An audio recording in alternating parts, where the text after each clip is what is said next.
بسم اللہ الرحمن الرحیم۔ السلام علیکم۔ ایک بچہ کا وزیر بہت عقل مند تھا اور حاضر جواب تھا۔ بچہ بھی اس کی ذہانت کی وجہ سے بہت قدر کرتا تھا۔ ایک دفعہ بچہ نے وزیر سے قومی خزانے کا حساب مانگا تو اس پہ پورے 5,000 دینار کا فرق آ رہا تھا۔ بچہ نے وزیر سے کہا کہ اتنی ساری رقم کہاں خرچ کی؟ وزیر نے بچہ سے کہا کہ آپ کے جلال کی قسم میں نے اپنی ذات پر 1 دینار بھی خرچ نہیں کیا۔ اس دربار میں جو بھی مفلس خالی ہاتھ واپس جاتا تو میں اس کی چپکے سے مدد کر دیتا تھا۔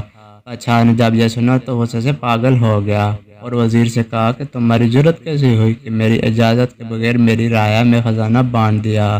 میں تجھے سولی پر لٹکا دوں گا۔ بادشاہ نے اسے قید کر دیا، مگر رات کو سونے سے پہلے بادشاہ نے سوچا کہ وزیر کو قتل کر دینا غلط ہے، زیادہ سے زیادہ اسے وزارت سے خارج کیا ہی جا سکتا ہے۔ دوسرے دن بادشاہ نے وزیر سے کہا کہ میں تم سے 3 سوالات کروں گا، اگر تم نے سوالات کا ٹھیک ٹھیک جواب دیا تو میں تجھے معاف کر دوں گا اور تم وزارت پر قائم رہو گے، لیکن اگر جواب دینے میں ناکام رہے تو وزارت سے خارج کر دوں گا۔ میرے سوالات تمہاری ذہانت کی آزمائش کے لیے ہی ہوں گے۔ وزیر نے کہا کہ میں ہر قسم کی ذہنی آزمائشوں کے لیے تیار ہوں۔ بادشاہ نے کہا کہ میرا پہلا سوال یہ ہے کہ ایک آدمی نے دیکھا کہ اس کی بیوی نہر میں نہا رہی ہے۔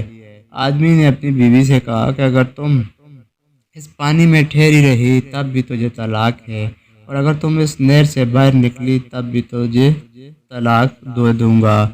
لیکن ان دونوں شرائط کے باوجود عورت کو طلاق نہیں ہوئی۔ کیا تم بتا سکتے ہو کہ ایسا کیسے ممکن ہوا؟ وزیر کچھ دیر خاموش رہا اور پھر بولا کہ پانی میں ٹھہر جانے کی صورت میں اسے اس لیے طلاق نہیں ہو سکتی کیونکہ نہر میں پانی ساکت حالت میں نہیں ہے اور وہ مسلسل بہہ رہا ہے، اور وہ پانی جو طلاق دینے کے وقت موجود تھا وہ آگے بہہ چکا تھا، اس لیے پانی میں رہنے کے باوجود اسے طلاق نہیں ہوئی۔ اب عورت ساری زندگی تو پانی میں کھڑی نہیں رہ سکتی تھی، اسے باہر آنا ہی تھا، مگر اسے خدشہ تھا کہ باہر آنے پر اسے طلاق ہو جائے گی۔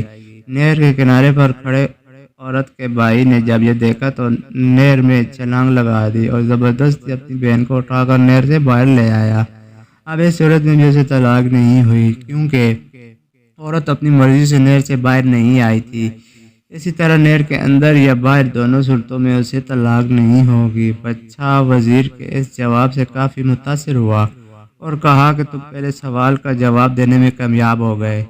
اب میرا دوسرا سوال یہ ہے کہ ایک 14 سالہ بچہ دوسرے بچے کے ساتھ کھیل رہا تھا، ان دونوں میں لڑائی ہو گئی تو پہلے بچے نے دوسرے بچے کو کنویں میں دھکا دے دیا۔ اگلی صبح جب بچے نے کنویں میں جھانک کر دیکھا تو لاش موجود نہیں تھی۔ وہ بہت حیران ہوا۔ پھر جب وہ لڑکا 16 سال کا ہوا تو اسکول میں اس کی کسی لڑکے سے لڑائی ہو گئی۔ جب چھٹی ہوئی تو اس نے لڑکے کو بھی کنویں میں دھکا دے دیا۔ دوسرے دن اس نے کنویں میں جھانک کر دیکھا تو اس کی لاش بھی غائب ہو چکی تھی۔ 20 سال کی عمر میں اسے ایک لڑکی سے پیار ہو گیا۔ شادی کے بعد لڑکی کسی دوسرے آدمی سے ملنے لگی۔ لڑکے کو اپنی بیوی پر بہت غصہ آیا اور اس آدمی نے اس کو بھی کنویں میں پھینک دیا۔ دوسرے دن اس نے کنویں میں جا کر دیکھا تو اس کی بیوی کی لاش بھی غائب ہو چکی تھی۔ 30 سال کی عمر میں اس آدمی کا اپنے بڑے بھائی سے جھگڑا ہو گیا۔ اس نے اپنے بھائی کو دھکا دے دیا تو دیوار پر لگنے سے اس کا سر پھٹ گیا اور وہ مر گیا۔ اس نے اپنے بھائی کو بھی اسی کنویں میں پھینک دیا۔ اگلے دن کنویں سے اس کی لاش غائب نہیں ہوئی۔ کیا تم بتا سکتے ہو کہ لاش غائب کیوں نہیں ہوئی؟ وزیر کچھ دیر خاموش رہا، پھر اچانک بولا کہ اس کا بڑا بھائی اپنے چھوٹے بھائی کا ہمدرد تھا۔ وہ جس کو بھی اپنی نادانی سے کنویں میں دھکا دے دیتا تھا وہ ثبوت مٹانے کے لیے لاش کو کنویں سے نکال کر زمین میں دفن کر دیتا تھا، مگر اس دفعہ اسے کوئی بھی نکالنے والا نہیں تھا، اس لیے کہ اس کی لاش کنویں میں تیر رہی تھی۔ بادشاہ نے کہا کہ تم نے دوسرے سوال کا بھی درست جواب دے دیا، اب تم سے آخری سوال پوچھا جائے گا۔ اس سوال سے میں تمہاری ذہنی آزمائش کروں گا۔ بادشاہ نے وزیر کے سامنے 4 عورتوں کو کھڑا کر دیا جن کا ایک جیسا لباس اور قد بھی ایک جیسا تھا۔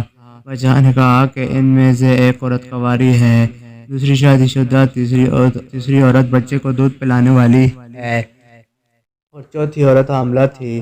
بادشاہ نے وزیر سے کہا کہ تم ان کی حرکات سے اندازہ لگا کر بتاؤ کہ کنواری شادی شدہ حاملہ اور بچے کو دودھ پلانے والی عورت کون سی ہے۔ وزیر نے چاروں عورتوں کی حرکات کا بغور معائنہ کیا اور ان سے گفتگو بھی کی۔ پھر وزیر نے چاروں عورتوں کو الگ الگ کر کے بادشاہ کو ٹھیک ٹھیک بتا دیا کہ کون سی عورت کیا ہے۔ بادشاہ حیران ہوا اور وزیر سے پوچھا کہ تجھے کیسے پتہ چلا؟ وزیر نے کہا کہ میں نے کچھ اندازے لگائے جو خوش قسمتی سے درست ثابت ہوئے۔ ایک عورت بار بار اپنے پیٹ پر کپڑا ٹھیک کر رہی تھی تو میں سمجھ گیا کہ یہ حاملہ ہے۔ دوسری عورت بار بار اپنے سینے پر ہاتھ رکھ رہی تھی جیسے اسے درد ہو رہا ہو۔ میں نے اندازہ لگا لیا کہ یہ اپنے بچے کو دودھ پلانے والی عورت ہے۔ تیسری عورت سے جب میں نے گفتگو کی تو وہ آنکھوں میں ہی آنکھیں ڈال کر بات کر رہی تھی تو مجھے لگا کہ یہ شادی شدہ عورت ہے۔ جبکہ چوتھی عورت سے میں نے گفتگو کی تو وہ نیچے دیکھ کر ہی مجھ سے بات کر رہی تھی تو مجھے لگا کہ یہ عورت ہمارے سے گفتگو کرنے کی عادی نہیں ہے، وہ کنواری ہے۔ بادشاہ نے کہا کہ تم تینوں سوالات کے جواب دینے میں کامیاب ہوئے، اس لیے تجھے وزارت پر بحال کیا جاتا ہے۔ دوستو ویڈیو اچھی لگی ہو تو ویڈیو کو لائک کر دینا، چینل کو سبسکرائب کر دینا، دعاؤں میں یاد رکھنا۔ اللہ نگہبان۔